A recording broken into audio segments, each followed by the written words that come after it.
ನಡಿಬಾರ್ದು ಒಂದು ಘಟನೆ ನಡೆದೋಗಿರೋ ಪರಿಣಾಮ ಪ್ರತಿಫಲ ಪ್ರಾಣನ ಕಳ್ಕೊಂಡು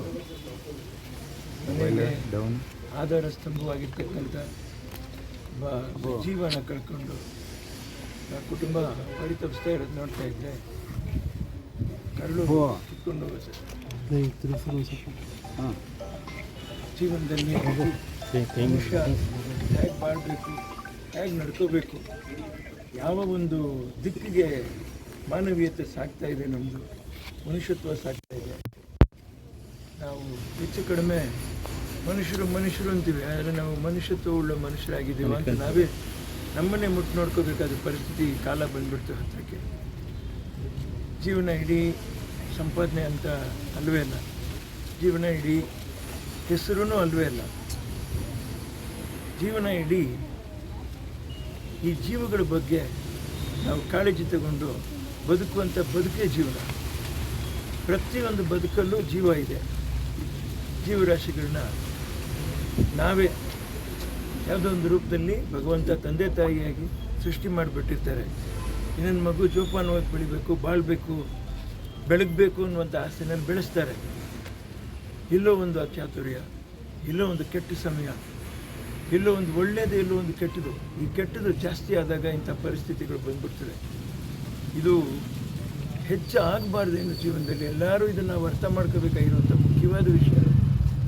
ಹೆಚ್ಚಾಗದಿರ ನಾವು ಸಮಾಜದಲ್ಲಿ ಮತ್ತೊಂದು ಸರಿ ನಾನು ಏನು ಹೇಳೋಕ್ಕೆ ಇಷ್ಟಪಡ್ತಾ ಇದ್ದೀನಿ, ನಾವು ಕಲಾವಿದರಾಗಲಿ, ಅದರಲ್ಲಿ ಕಲಾವಿದರು ನಮ್ಮನ್ನು ನೋಡಿ ಜನ ಅನುಸರಣೆ ಮಾಡ್ತಾರೆ, ನಮ್ಮನ್ನು ನೋಡಿ ಇದೇ ರೀತಿ ನಾವು ನಡ್ಕೋಬೇಕು ಅಂತಂತ ಹೇಳ್ತಾರೆ. ಈಗ ನಾವು ತಪ್ಪು ಮಾಡಿದ್ರೆ ತಪ್ಪೇ ಸರಿನಾ ಅಂತಂತ ಭಾವನೆ ಬಂದುಬಿಟ್ರೆ ಜನಗಳಿಗೆ ಅದು ಭಾರಿ ಆಘಾತಕಾರಿಯಾದ ವಿಷಯ.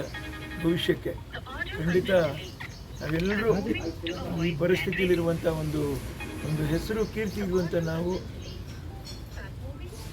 ಯಾರೂ ಅಲ್ಲ, ನಾವು ಸಾಮಾನ್ಯ ನಾಗರಿಕರೇ. ಆದರೆ ನಮಗೆ ಕಲಾವಿದರು ಅಂತಕ್ಕಂಥ ಒಂದು ಪಟ್ಟನ್ನು ಕೊಟ್ಟು ಬಿಟ್ಟಿದ್ದಾರೆ. ನಮಗೆ ಅದು ಕೊಟ್ಟು ಸುಮ್ಮನೆ ಬಿಟ್ಟಿಲ್ಲ, ಜವಾಬ್ದಾರಿಯೊಂದಿಗೆ ಬಿಟ್ಟಿದ್ದಾರೆ. ನಾವು ಏನೇ ಒಂದು ಸ್ವಲ್ಪ ಮಾತಾಡಿದ್ರು, ಏನೇ ಒಂದು ಸ್ವಲ್ಪ ಹೇಳಿದ್ರು ಅದು ದೊಡ್ಡದಾಗಿ ಕಾಣಿಸ್ತದೆ. ನಾವು ದೊಡ್ಡದಾಗಿ ಮಾತಾಡಿದಾಗ ದೊಡ್ಡದಾಗಿ ಕಾಣಿಸ್ತದೆ, ಸಾಮಾನ್ಯವಾಗಿ ಮಾತಾಡಿದಾಗ ಸಾಮಾನ್ಯವಾಗಿ ಕಾಣಿಸ್ತದೆ, ನೊಂದು ಮಾತಾಡಿದಾಗ ಅದಕ್ಕೆ ನೋವು ತುಂಬಿರುತ್ತೆ, ವಿವೇಕ ಹೇಳಿದಾಗ ಅದರಲ್ಲಿ ವಿವೇಕ ತುಂಬಿರುತ್ತೆ. ಎಲ್ಲೋ ಒಂದು ಕಡೆ ನಾವು ವಿವೇಚನೆಯೋ ಸ್ಮೃತಿಯೋ ಅಥವಾ ನಮ್ಮ ತನನ ನಾವು ಎಲ್ಲೋ ಒಂದು ಕಡೆ ಕಳ್ಕೊಂಬಿಟ್ಟು ನಾವೇನಾದರೂ ನಡ್ಕೊಂಡ್ಬಿಟ್ಟಾಗ ಇಂಥ ಅಚಾತುರ್ಯಗಳು ಆಗುವಂಥ ಸಾಧ್ಯತೆ ಇದೆ. ಇದನ್ನು ಆದಷ್ಟು ನಾವು ಸಮಾಜದಲ್ಲಿದ್ದೀವಿ, ಜನಗಳ ಮಧ್ಯೆ ಇದ್ದೀವಿ ಅಂತ ನಾವು ಅಂದ್ಕೊಂಡು ಎಷ್ಟೇ ನಮ್ಮಲ್ಲಿ ಏನೇ ಇದ್ದರೂ ಕೂಡ ಅದನ್ನೆಲ್ಲನೂ ನಾವು ಕಡಿವಾಣ ಹಾಕಿಟ್ಕೊಂಡ್ಬಿಟ್ಟು ಜನಗಳ ಮಧ್ಯೆ ಹೇಗೆ ನಡ್ಕೋಬೇಕು, ಹೇಗೆ ಬಾಳಬೇಕು, ಇದನ್ನು ನಾನೇನು ಹೇಳುವಂಥ ಅವಶ್ಯಕತೆ ಖಂಡಿತ ಬರೋದೇ ಇಲ್ಲ. ಯಾಕಂದರೆ ಹಿಂದಿನ ತಲೆಮಾರಿನ ಶ್ರೇಷ್ಠ ಕಲಾವಿದರು, ಹಿರಿಯರು, ಅನೇಕ ಜನ ಸ್ವಾತಂತ್ರ್ಯ ಹೋರಾಟಗಾರರು ನಾವೆಲ್ಲ ಚೆನ್ನಾಗಿ ಮಾಡಬೇಕು, ಬದುಕಬೇಕು, ತಲೆ ಎತ್ತು ಮಾಡಬೇಕು, ವಿಶ್ವದಲ್ಲಿ ನಾವು ವ್ಯಕ್ತಿತ್ವ ಹೊಂದಬೇಕು, ನಮ್ಮನ್ನು ನೋಡಿ ವಿಶ್ವದಾದ್ಯಂತ ಕಲಿಬೇಕು ಅನ್ನುವಂಥ ಒಂದು ದಿಟ್ಟಲ್ಲಿ ನಮಗೆಲ್ಲ ಸ್ವಾತಂತ್ರ್ಯ ತಗೊಟ್ರು. ತಾನು ಊಟ ಮಾಡಲಿಲ್ಲ ಅಂದ್ರೆ, ತನಗೆ ಬದುಕಕ್ಕೆ ಜಾಗ ಇಲ್ಲ ಅಂದ್ರೆ, ಬಾಳಕ್ಕೆ ಜಾಗ ಇಲ್ಲ ಅಂದ್ರೆ ಮುಂದಿನ ತಲೆಗಳು ಚೆನ್ನಾಗಿ ಬಾಳಲಿ ಅಂತಂದ. ಆದರೆ ಮುಂದಿನ ತಲೆಗಳು ಹೀಗಾಗುವಂಥ ಪರಿಸ್ಥಿತಿ ಆಗಬಾರ್ದು. ಆಗ್ದಿರ ನಾವು ಎಚ್ಚರಿಕೆ ವಹಿಸ್ಕೊಂಡು ಬಾಳಬೇಕು. ನಮ್ಮ ಸುತ್ತಲೂ ನಮ್ಮ ಮಾಧ್ಯಮ ಇದೆ, ಎಲ್ಲನೂ ಇದೆ. ಅವರು ಮಾಧ್ಯಮ ಮಿತ್ರರಾಗ್ತಾರೇನೆ ಹೊರತು ಮಾಧ್ಯಮ ಶತ್ರುಗಳು ಯಾವತ್ತೂ ಯಾರಿಗೂ ಆಗೋದಿಲ್ಲ. ಖಂಡಿತ ನೀವು ತಿದ್ದಿ ಬುದ್ಧಿ ಹೇಳುವಂಥದ್ದನ್ನ ನಾವು ತಿಳ್ಕೊಂಡು ಜೀವನದಲ್ಲಿ ಅನುಸರಿಸ್ಕೊಂಡು, ಕೆಲವು ಏನೋ ಹೊಡೆದ್ರೆ ಆಯಿತು ಪರವಾಗಿಲ್ಲ ಕ್ಷಮಿಸ್ಬಿಡಿ ನನ್ನ ಅಂತಂತ ಹೇಳ್ಬೋದು. ನಾವು ಕ್ಷಮೆ ಕೇಳಿದ್ರು, ನಾವು ಸಾಂತ್ವನ ಹೇಳಿದ್ರು, ನಾವೇನೇ ಕೊಟ್ಟರು ವಾಪಸ್ ಆ ಪ್ರಾಣನ ವಾಪಸ್ ಕೊಡೋಕ್ಕಾಗತ್ತೆ ನಾವು. ಸರ್, ದರ್ಶನ್ ಭೇಟಿ ಆದ ನಂತರ ನಿಮ್ಮ ಮನೆ ಇಲ್ಲ ರೀ, ಅದೊಂಥರ ನೋವು. ಇದು ಇನ್ನೂ ಭಯಂಕರವಾದ ನೋವು. ನಾನು ದಾರಿ ಉದ್ದಕ್ಕೂ ಹೋಗ್ತಾ ನನ್ನನ್ನೇ ನಾನು ಹಿಂಗೆ ಸುಧಾರಿಸ್ಕೊತೀನಿ ಅಂತ ನನಗೆ ಗೊತ್ತಿಲ್ಲ. ನನ್ನ ತಲೆ ಕಿಟ್ಟು ಹೋಗಿದೆ. ಯಾರೋ ಅಜ್ಜಿ ಬೇರೆ ಇದ್ದಾರೆ, 99 ವಯಸ್ಸಿನವ್ರು ಪಾಪ, ಆಮೇಲೆ ಗರ್ಭಿಣಿಯಾಗಿದ್ದಾರೆ. ಇಲ್ಲ ರೀ, ಅವರನ್ನು ನೋಡ್ಕೊಳ್ಳೋಕ್ಕೆ ತಂದೆ ತಾಯಿ ಅದರಿದ್ದಾರೆ. ಈ ವೃದ್ಧರನ್ನ ನೋಡ್ಕೊಳ್ಳೋಕ್ಕೆ ಭಾರಿ ಕಷ್ಟ ಇದೆ. ಕೈ ಕಟ್ಟಿಬಿಟ್ಟು ಅವ್ರನ್ನ ಮಂಚದಲ್ಲಿ ಮಲಗಿಸಿರ್ತಾರೆ, ಕೆರ್ಕೊಂಡ್ಬಿಟ್ರೆ ಹುಣ್ಣಾಗುತ್ತೆ ಅಂತ ಹೇಳ್ಬಿಟ್ಟು ಅದೆಂಥ ನರಕರಿಯೋದು. ಇದನ್ನೆಲ್ಲ ನೋಡ್ಕೊಳ್ಳೋಕೆ ಒಂದು ಜೀವ, ಆ ಜೀವ ಇವತ್ತಿಲ್ಲ ಈ ಮನೆಯಲ್ಲಿ ಇದ್ದಾಗ ಅವರು ಅವ್ರು ಎಷ್ಟು ಒದ್ದಾಡ್ತಾ ಇದ್ದಾರೆ ಅಂದರೆ ಅವ್ರಿಗೆ ವಯಸ್ಸಾಗಿದೆ. ಅದು ಭಾರಿ ದೊಡ್ಡ ವಿಷಯ. ಅದು ಯಾಕೆ ತಡ ಆಯಿತು ಸರ್ ವಿಸಿಟ್?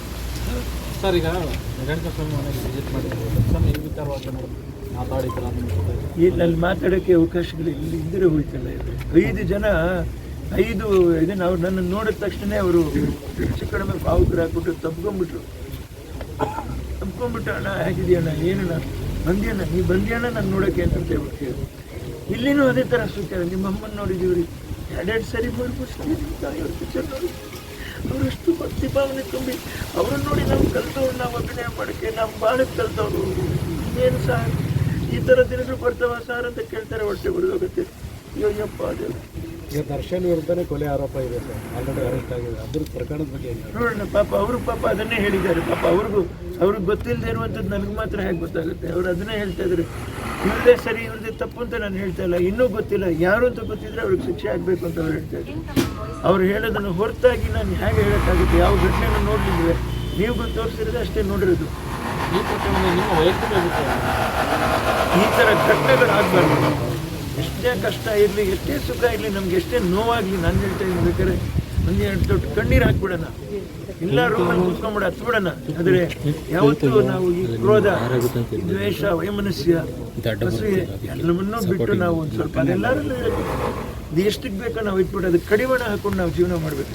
ಸರ್, ಈಗ ದರ್ಶನ್ ಅವ್ರ ಭೇಟಿ ನಂತರ ತಾವು ಇಲ್ಲಿಗೆ ಬಂದಿರೋದು ಏನೋ ಮಾತುಕತೆಗೆ ಬಂದಿದ್ದೀರಿ ಅಂತಕ್ಕಂಥ ವಿಷಯ ಸಾಧ್ಯತೆ ಅರ್ಧ ಫೇಸ್ ಸರ್ ಅವ್ರು ನಾನು ಅವ್ರು ನೋಡಿ ದರ್ಶನ್ ಅವರು, ನಾನು 5ನೇ ತಾರೀಕು ಅವರಿಗೆ ಕರೆ ಮಾಡ್ತಾ ಇದ್ದೀನಿ. 5, 4ನೇ ತಾರೀಕು, 3ನೇ ತಾರೀಕು ನಮ್ಗೆ ಸರಿಯಾಗಿ ಗೊತ್ತಿಲ್ಲ. 6ನೇ ತಾರೀಕು, 3ನೇ ತಾರೀಕು ಯಾವಾಗ ಕರೆ ಮಾಡಿದ್ದೀನಿ. ನಾನು ಕರೆ ಮಾಡಿದಾಗ ನನ್ನ ವಾಯ್ಸೇ ಡ್ರಾಪ್ ಆಗಿದೆ. ನನಗೆ ಗೊತ್ತಿಲ್ಲ ನನ್ನ ಆರೋಗ್ಯಕ್ಕಿಲ್ಲ. ಅವರು ಹಣ ಯಾಕೋ ಅಂತಾರೆ, ನಿನ್ನ ಗಂಟಲು ಸರಿ ಇಲ್ಲ ಅಣ್ಣ ಅಂತ ಹೇಳ್ಬಿಟ್ಟು ಹೇಳ್ತೀರಿ. ಯಾಕಣ್ಣ ಏನಣ್ಣ? ಏನೋ ಇಲ್ಲ ಕಣಪ್ಪ, ಇದೀನಪ್ಪ ಅಷ್ಟೇ, ಸುಮ್ಮನೆ ಬೇಜಾರಾಗಿ ಕೂತ್ಕೊಂಡಿರ್ತೀನಿ ಮನೇಲಿ ಅಂತ ಹೇಳ್ತಾ ಇದ್ದೆ. ನೀವು ಯಾಕಪ್ಪ ನೀನು ಇಲ್ಲೇ ಇದೆಯಾ, ಹೋಗೋದಲ್ಲ, ಮೆಡ್ರಾಸ್ಗೆ ಹೋಗ್ಬಿಡ್ಬೋದಲ್ಲ, ನೀನು ನೆಮ್ಮದಿಯಾಗಿರ್ಬೋದು, 1 ವಾರ ಇದ್ಬಿಟ್ಟು ಪಾಪ ನಮ್ಮ ತೋಟದಲ್ಲಿ ನಮ್ಮ ಮಡದಿಗೆ ಹೇಳ್ಬಿಟ್ಟು ಒಳ್ಳೆ ಅಡುಗೆ ಮಾಡಿಸಿದ್ವಿ, ಯಾಕಣ್ಣ ಹೋಗ್ಬೇಕು ಹಂಗೆ ಹಿಂಗೆ ಅಂತ ಹೇಳಿದ್ರು.